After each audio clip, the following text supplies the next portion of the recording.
बुलंदशहर में ही जन्मे यहाँ के धतरीपुर के नाम से किसान यूनियन, जिनके राष्ट्रीय अध्यक्ष डॉक्टर ठाकुर धीरेन्द्र प्रताप सिंह जो है, आज उनके आपको हम रूबरू कराएंगे।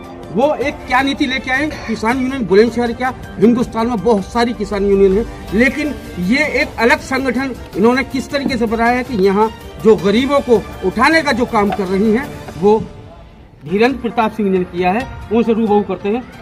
जरा सबसे पहले आपका A24 इंडिया न्यूज के अंदर स्वागत है। बहुत बहुत धन्यवाद आपका। अब थोड़ा सा हमको सारे दर्शक आपको देखिए, थोड़ा सा आप जी।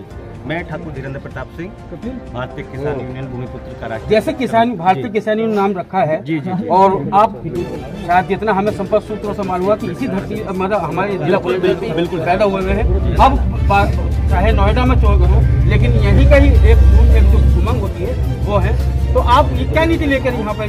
बुलंदशहर से तो समझ लीजिए कि जन्म का नाता, और मेरे जन्म का ही नाता नहीं, मेरी माँ के जन्म का भी नाता है। मेरी माता जी भी बुलंदशहर के पास में मानव काम करता है, वहाँ की रहने वाली। लेकिन दुर्भाग्य आज वास्तव में मैंने जो देखा है यहाँ पे आकर, वो मैं उसे दुर्भाग्य ही कहूँगा कि जिस बुलंदशहर ने हमारे ने कई मुख्यमंत्री दिए हैं उत्तर प्रदेश के अंदर, इतने बड़े प्रदेश के अंदर जिस शहर ने मुख्यमंत्री दिए हैं, बड़े अच्छे नेता दिए हैं, लोकसभा और राज्यसभा और विधानसभा में इतने अच्छे नेता दिए हैं, मंत्री दिए हैं, उस बुलंदशहर की आज जो स्थिति है वास्तव में मैं कहूँगा अपने शब्दों में वो दयनीय ही है। वो धीरेन्द्र जी का यही कहना है कि ये बुलंदशहर की जो हमने व्यवस्था आज आकर देखी है, जब तो हम बचपन में थे, जो बचपन के अंदर हमने देखी, लेकिन आज भी दयनीय है। इस दयनीय के अंदर उसे उभारने के लिए आप आए के लिए क्या रणनीति बना? देखिए, किसी भी शहर हो, गांव हो या कोई जिला हो या देश हो, सबसे जरूरी दो चीजें होती हैं, परिवहन की सुविधा और एक स्वास्थ्य की सुविधा और एक शिक्षा, तीसरी शिक्षा की सुविधा। भाई यदि तीनों ठीक हैं तो समझ लीजिए कि उसका उद्धार होना नहीं। जैसे कि मैं आपको बताना चाहूँगा, मेरा गांव पहले बुलंदशहर में था, आज वो नोएडा में है, और नोएडा से मेरे गांव के आने के लिए सुबह निकलने के बाद में शाम को वापसी होती थी। लेकिन नोएडा प्राधिकरण ने, वहाँ के प्राधिकरण ने ये सोचा कि भाई हमें क्या करना चाहिए ताकि वहाँ का बच्चा, उस क्षेत्र का बच्चा हमारे यहाँ पढ़ने आए, नौकरी करने आए, उसका टाइम बहुत कम खर्च हो और वो अपने घर भी पहुँच जाए और सारे काम हो जाएं। तो उन्होंने रोड बनाई, और रोड ऐसी बनाई कि अब नोएडा जाने के लिए मात्र जो है आधा घंटा लगता है।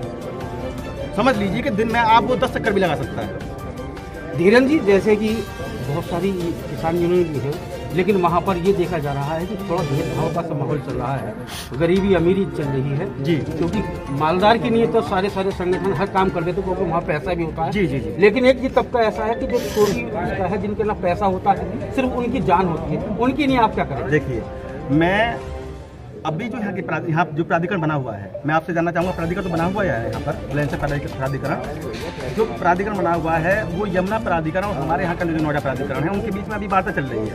तो यहाँ के जो लोग हैं उनसे मैं निवेदन करूँगा आपके चैनल के माध्यम से, वो इस बात को पहुँचाएं कि जो कंपनियाँ आज नोएडा में लग रही हैं या यमुना प्राधिकरण में लग रही हैं, उसका एक हिस्सा यानी कि उसमें से कुछ कंपनियां हमारे बुलंदशहर में लगे, ताकि यहाँ के जो हमारे नौजवान बच्चे हैं बात पहुँचाएं। क्योंकि बुलंदशहर की जो स्थिति है वो ये है कि आप एक बुलंदशहर के पास से गांव से आने के बाद में, और आपको यदि नोएडा जाना है तो बुलंदशहर में ही आपको 1 घंटा लग जाएगा निकलने के लिए, और फिर आप आगे जाएंगे तो नहीं हो पाती है नौकरी। तो इसलिए यदि यहाँ नौकरियाँ मतलब ये कंपनियाँ आती हैं, जैसे कि अब यमुना प्राधिकरण में आ रही हैं, एयरपोर्ट के बराबर में आ रही हैं, तो ऐसे ही यहाँ भी आनी चाहिए।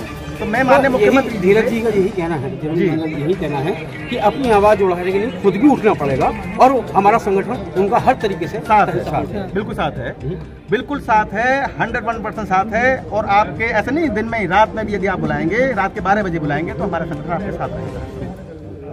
और एक बात मैं आपके चैनल के माध्यम से कहना चाहूँगा कि जैसे अभी हमारा जो चौथा स्तंभ है जिसमें आप आते हैं, और देश की प्रगति में आपका बहुत बड़ा हाथ है, तो भाई सरकार ने अभी कहा कि भाई हम इनको इनकी वेरिफिकेशन कराएंगे, इनका रजिस्ट्रेशन कराएंगे।